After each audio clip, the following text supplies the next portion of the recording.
বাংলাদেশ যে গর্তে পড়ছে, সেই গর্ত মধ্যে বাংলাদেশ মৃত কি মৃত জীবিত বাঁচবে কিনা এটা নির্ভর করতেছে না আওয়ামী লীগের উপরে, নাকি মৃত হবে ওই বাচ্চাটার মতো। দলে দলে জেলে গেলে কি হবে? কি হবে? আপনি রাজনীতি করবেন, জেলে যাবেন না, তা তো হতে পারে না। আওয়ামী লীগ নেতারা যারা দেশের বাইরে আছেন, তারা দলে দলে কেন দেশে ফেরেন না? গ্রেপ্তার হন না, অসুবিধা কি? আপনার আপনার সঙ্গীর সাথে তো অনেকেই মারা গেছে, মেরে ফেলছে, আপনারা তো জীবিত আছেন। আপনার সেই চ্যালেঞ্জটা আপনার সঙ্গীর সাথে প্রতিশোধ নেবেন না? নিশ্চয়ই জানেন যে রাজশাহীতে একটা ঘটনা ঘটেছিল, একটা শিশু গভীর নলকূপ করার জন্য একটি করা হয়েছিল। রাজশাহীতে সাধারণত গভীর নলকূপ অনেক গভীরে না গেলে পানি পাওয়া যায় না, আপনি নিজেও জানেন। তো সেই গভীর নলকূপে পড়ে গিয়েছেন এক বাচ্চা, এবং অবশ্যই তাকে উদ্ধার করা হয়েছে। তিনি মৃত, বাচ্চাটি মৃত। শিশুটিকে উদ্ধার করা হয়েছে, মৃত ঘোষণা করা হয়েছে উদ্ধারের পরে। এই ঘটনা খুবই মর্মস্পর্শী, খুবই মর্মস্পর্শী। ফায়ার সার্ভিস, ফায়ার ব্রিগেড সবাই অবশ্যই মর্মস্পর্শী, কিন্তু আমাদের যারা ফায়ার সার্ভিসকে দোষারোপ করে যারা করতেছে, এটা ঠিক না। ফায়ার সার্ভিস তার সর্বাত্মক চেষ্টা করছে, সাধ্যমতো চেষ্টা করেছে। তা এটা এই ধরনের বিকল্প কূপ খুদে যাওয়ার ব্যবস্থা করা, সেটা ওরা করছে, পারে নাই, ব্যর্থ হয়েছে, সেটার জন্য। কিন্তু এই ঘটনায় কি আপনার মনে হয় না পুরো বাংলাদেশটাই গর্তের মধ্যে আছে? ডেফিনেটলি। এই এই বাচ্চারা গর্তে পড়ে নাই, কিন্তু পুরো বাংলাদেশ গর্তের ভিতরে পড়ে গেছে। সেই গর্ত থেকে বাচ্চারাকে উদ্ধার করতে পারছে, কিন্তু বাচ্চারা তো জীবন আর নাই। আমাদের বাংলাদেশ উদ্ধার হবে কিনা এই জীবিত অবস্থায়, সেটা এখন দেখার বিষয়। আমার আমার না ভয় হয় যে বাংলাদেশ আর উদ্ধার হয় কিনা, কারণ যেগুলো দেখা যাচ্ছে, যেসব এলিমেন্টস দেখা যাচ্ছে, এরা দীর্ঘদিন বাংলাদেশের উপর অত্যাচার করবে বলেই মনে হচ্ছে। কারণ 16-17 মাস চলে গেল, আপনার আওয়ামী লীগ কোথায়? যারা এই বাংলাদেশকে উদ্ধার করার জন্য এখন যারা উদ্ধার করবে, তারা কোথায়? তারা এখন পর্যন্ত কোনো চেহারা দেখেছে? সেই একটাই, শেখ হাসিনাকে ইয়ের জন্য কেন, এই মামলার জন্য, তারা তাদের নেত্রীর জন্য। বাংলাদেশের মানুষের জন্য আওয়ামী লীগ এখন কি করছে? বাংলাদেশের মানুষকে উদ্ধার করার জন্য আওয়ামী লীগ কোন কর্মসূচি দিয়েছে? আমি শেখ হাসিনার জন্য তারা কর্মসূচি দিয়েছে, শেখ হাসিনার কর্মসূচি সফল করেছে, I salute them. But where are their programs for the country? দেশের জন্য তাদের প্রোগ্রামটা কি? তারা এখন পর্যন্ত 16-17টা মাস তারা কি বলে, তাদের তাদের ছেলে মেয়েরা, আপনি যদি কথা বলেন, তাদের ছেলে মেয়েরা এখন অসহায় ফিল করতেছে যে কেন আর কত দেরি হবে আমাদেরকে রুখে দাঁড়ানো। তাদের ছেলে মেয়েরা তারা রুখে দাঁড়াতে চায়, কিন্তু তার তো লিডারশিপ দরকার। লিডারশিপ দরকার। শেখ হাসিনা আমি তার সমালোচনা করার যোগ্যতা আমার আছে কিনা সন্দেহ, কিন্তু আমার ধারণা উনি লেট করে ফেলতেছেন। উনি অনেক লেট করছেন, উনি অনেক বেশি সময় নিয়ে ফেলতেছেন। উনি এখন পর্যন্ত ওনার প্রচলিত লিডারশিপকে এখনো উনি করতে পারেন নাই, মানে মন থেকে বাদ দিতে। কারণ এটা একটা, শেখ হাসিনার অবশ্য কতগুলি এটা ওনার সম্পর্কে বলতে গেলে আমি বললাম তো আমার কোনো ইয়ে, কিন্তু ওনার অনেকগুলো গোয়ার তুমিও আছে, যে গোয়ার তুমিগুলো হলো আপনি যখনই তার কোনো কিছু সিদ্ধান্তের তার কোনো কিছু তার কোনো নেতার সমালোচনা করবেন, সে প্রমোশন পেয়ে যায়। এটা তো অতীতে প্রমাণিত সত্য। ওবায়দুল কাদেরের যত সমালোচনা হয়েছে, ওবায়দুল কাদের তত 3-3 বার সাধারণ সম্পাদক হয়েছে, যত সমালোচনা হয়েছে। যারই সমালোচনা করবেন তার পক্ষে শেখ হাসিনা। এখন এই জিনিসটা যদি হয়, ওনার লিডারশিপ যদি উনি ঠিক না করে দিতে পারেন, যেটা একদিন পর্যন্ত মানে সব নাকি ঠিক করা, কিন্তু এখনো সেই কুমিরের বাচ্চারা তো বেরোচ্ছে না। আমরা তো আপনি বহুবার আলোচনা করছি, কুমিরের বাচ্চা একবার এখান দিয়ে উকি দেয়, একবার ওখান দিয়ে উকি দেয়, কিন্তু আসল কুমিরের বাচ্চারা তো এখনো বেরোচ্ছে না। সেই কুমিরের বাচ্চা তো ওনার বের করতে হবে। সাহস করে ওনার সেই কুমিরের বাচ্চাগুলো তো বের করে আনার জন্য ওনার কর্মসূচি লাগবে, ওনার লোক লাগবে। সে লোকগুলি কোথায়? এখন পর্যন্ত তারা কেন হচ্ছে না? এটা কোন স্ট্র্যাটেজি আমি জানি না। There must be some strategy, তারা হয়তো আফোর্ড করতেছেন। কিন্তু যে দেশটাকে যে গর্তে ফেলানো এবং সময় যাওয়ার পরে যদি উদ্ধার হয়, সেটা এই শিশু যেমন একটা লাশে পরিণত হচ্ছে, বাংলাদেশও কিন্তু একটা লাশে পরিণত হবে যদি যারা উদ্ধার করার কথা, এখন যাদের ঘাড়ে উদ্ধারের দায়িত্ব পড়ছে, তারা যদি অবহেলা করে। শেখ হাসিনা অবহেলা করছেন কিনা আমি জানি না, বাট আওয়ামী লীগ অবহেলা করতেছে। 16 months gone. They are nowhere other than 2টা প্রোগ্রাম ছাড়া। এই যে শিক্ষকরা বেরিয়েছেন, কতটা যন্ত্রণায় বেরিয়েছেন আপনি বুঝতে পারেন? এই এই বেরোনোটা তো আওয়ামী লীগ নেতাদের বেরোনোর কথা। দলে দলে জেলে গেলে কি হবে? কি হবে? আপনি রাজনীতি করবেন, জেলে যাবেন না, তা তো হতে পারে না। আওয়ামী লীগ নেতারা যারা দেশের বাইরে আছেন, তারা দলে দলে কেন দেশে ফেরেন না? গ্রেপ্তার হন না, অসুবিধা কি? আপনার সঙ্গীর সাথে তো অনেকেই মারা গেছে, মেরে ফেলছে। আপনারা তো জীবিত আছেন। আপনার সেই চ্যালেঞ্জটা আপনার সঙ্গীর সাথে প্রতিশোধ নেবেন না? সঙ্গীর সাথে প্রতিশোধ নিতে হলে তো আপনাকে মাঠে আসতে হবে। আপনি কলকাতায় থাকলে, আপনি লন্ডনে থাকবেন, আপনি ব্রাসেলসে থাকবেন, ওখান থেকে হাঙ্কি পাঙ্কি মারবেন, এ হবে না বিপুল, এটা হয় না। You will have to be present at the ইয়ে, যেখানে ইনসিডেন্ট হচ্ছে সেখানে আপনাকে প্রেজেন্ট থাকতে হবে, আপনার ভয়েস থাকতে হবে। আপনি অ্যারেস্ট হতে পারেন, কত অ্যারেস্ট হবেন? আপনি তো বেশি অ্যারেস্ট করেই রাখছে। আর বাকি যারা আছেন তারা কেন দলে দলে বের হন না? বের হন না, আপনি দেখেন কি হয়, কি হবে এই দেশে। আওয়ামী লীগ যদি সাহস করে বের হয়, দেশে একটা মারামারি হবে। এই তো, তো মারামারি ছাড়া তো আপনি দেশ উদ্ধার করতে পারবেন না। অবধারিত এটা, মারামারি ছাড়া দেশ উদ্ধার হবে না, এটা নিশ্চিত থাকেন। এটা অবধারিত। এই মারামারি অবধারিত। তো সেই মারামারির প্রস্তুতিও আমরা ধরেন মাঝে মধ্যে একটু মনে হয় প্রস্তুতি নিচ্ছে বা মারছে। আমি মারামারির কথা বলি না, কিন্তু আপনি যদি সিভিলাইজড ওয়েতেও যদি আপনি মাঠে থাকতে হয়।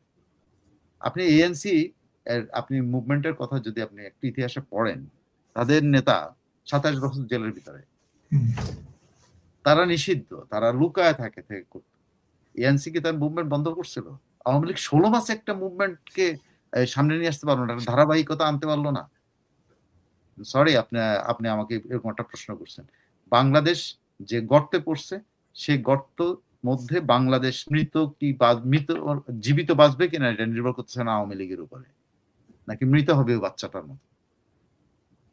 আমার যথেষ্ট সন্দেহ যে আওয়ামী লীগ মরে যাওয়ার পরে যদি তাকে উদ্ধার, মানে দেশ মরে যাওয়ার পরে যদি উদ্ধার করে, আপনি ইকোনমি বলতে কিছু নাই আপনার। আপনি আশ্চর্য হয়ে যাবেন যে আপনার রাজস্ব বোর্ডের চেয়ারম্যানের কথাবার্তা শুনবেন, নিচে বলতেছে আমরা ঋণের চক্রে ঢুকে পড়ছি।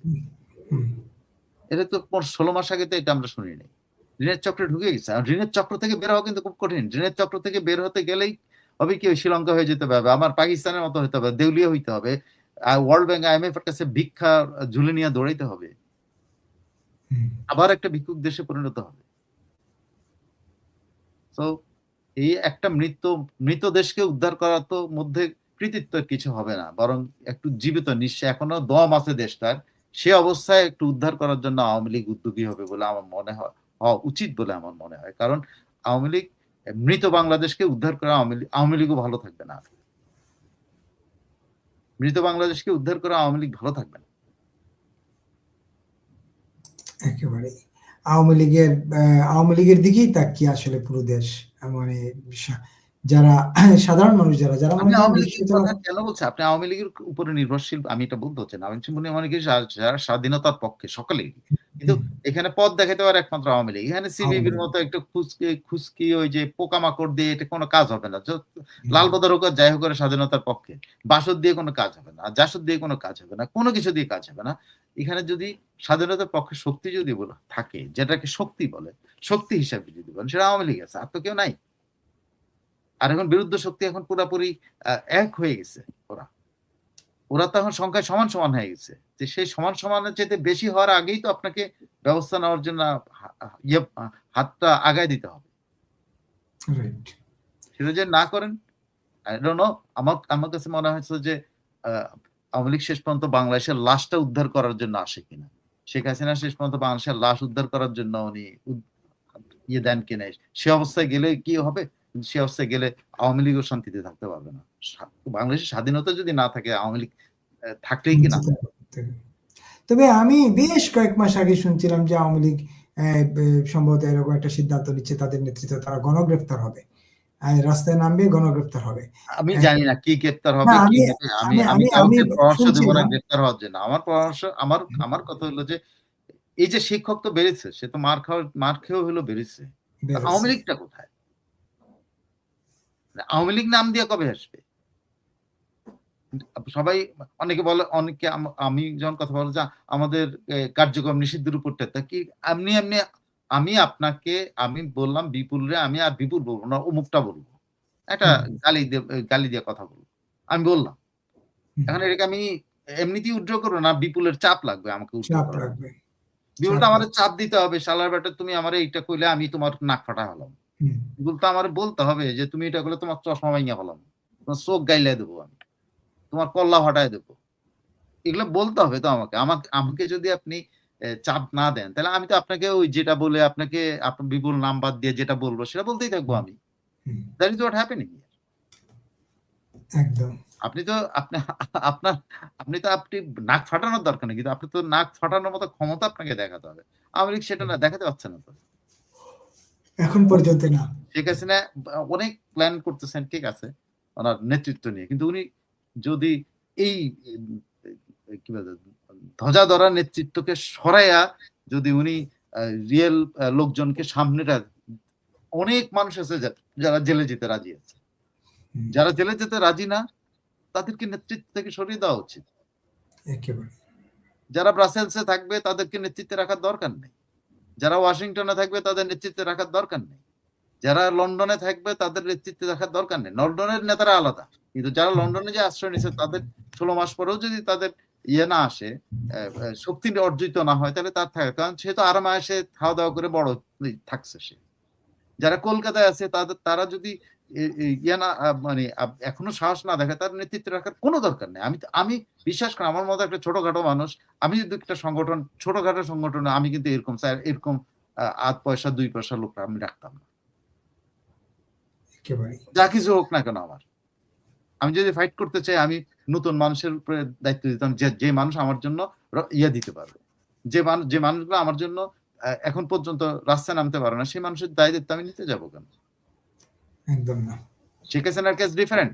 অনেকে শেখ হাসিনার সাথে আমি দু একজনের সাথে শুনি শেখ হাসিনাও তো পালা গেছে। শেখ হাসিনার case different. She is the unifying character. সেই একমাত্র ঐক্যের প্রতীক। তারে বেঁচে থাকতে হবে, সে যেমনি হোক বেঁচে থাকতে হবে। আমার বেঁচে থাকার কোনো আমার বাঁচাটা খুব গুরুত্বপূর্ণ না। অথচ আমরা কিন্তু ভাবতেছি শেখ হাসিনা যেহেতু পলায় গেছেন, উনি যেহেতু ওনার যান রক্ষা করছে, আমারটাও ফরজ। অবশ্যই ফরজ, কিন্তু আপনি ফরজ কতদিন? 16 মাস। It is gone fur. এই দেশটাও শিশুর মতো অবস্থায় গর্তের মধ্যে পড়ছে। সেই গর্ত থেকে উঠানোর পরে এই অক্সিজেন যখন বন্ধ হয়ে যাবে, ওই যে বলছে রাজস্ব বোর্ডের চেয়ারম্যান ঋণ চক্রে ঢুকছে, আপনি কনফার্ম থাকেন এটা বাংলাদেশের শ্রীলঙ্কার দিকে ঠেলে দেওয়া হচ্ছে। বাংলাদেশ শ্রীলঙ্কার দিকে ঠেলে দিলে আপনি তখন আপনার সবকিছু, আপনার কাপড় চোপড় খুইলা আত্মসমর্পণ করে বলতে হবে যে ভাই আমার যেমনি পারো যা করো তোমরা তা। একেবারেই আমরা একেবারেই অনুষ্ঠানের শেষ পর্যায়ে চলে আসছি। যারা দেখছেন এতক্ষণ দেখবেন সরকারি নেতাদের একদম ছেড়ে ছুড়ে ফেলা দেওয়া আছে। এই ওয়েবসাইটে টক শোতে এসা ওই যে হুঙ্কার মারা নেতাগুলোর সবগুলার গলা টিপে ধরা উচিত, যারা একদম সরাসরি শর্ত দেওয়া উচিত। আমি মনে করি আমি যদি পার্টির গাইডেন্স বা আমার যদি কোন রকম পরামর্শ দেওয়ার ক্ষমতা থাকতো, আমি শেখ হাসিনার কাছে এই পরামর্শটা দিতাম যে আপনি এগুলো ছেড়ে ফেলেন, ছেড়ে ফেলে যে এই দায়িত্বটা নিতে পারবে, যে সাহস করে বলতে পারবে যে আমি এখানে আছি। কেন গোপালগঞ্জের ওই ভদ্রলোক কি ওরকম একটা দুঃসময় সে কি কথা বলে নাই? বলছে কিনা? এরকম নেতা কি আর নাই? এরকম নেতা নাই কেন? কারণ শেখ হাসিনা এখন পর্যন্ত তাদের ব্যাপারে মানে এই নেতাদেরকে উৎসাহিত করছেন না তো যে তুমি এটা কর। উনি তো এখন পর্যন্ত নির্ভরশীল হয়ে আছেন ওনার ওই যে পচা ধসা নেতৃত্বের উপরে, যারা নিজের নেত্রীকে বাঁচাইতে পারে নাই, নিজেরা নেতৃত্ব তো বাঁচাইতেই পারে নাই, নিজেরা পালাইছে। যাদের দায়িত্ব ছিল নেত্রীকে গাইড করা, তার লিডারকে গাইড করা, how to tackle this situation, দরকার হলে লিডারের জন্য নিজের আত্মাহুতি দেওয়া। অনেক তো শুনে তো লিডারের আগেই পালাইছেন, অথচ তারা এখনো হুঙ্কার দিচ্ছে। এই হুঙ্কারটা তাদের বাদ না দিলে শেখ হাসিনা কিন্তু আমি জানি না আওয়ামী লীগ বাংলাদেশকে গর্ত থেকে উঠানোর যে আকাঙ্ক্ষা আমাদের, এটা আদৌ সম্ভব হবে।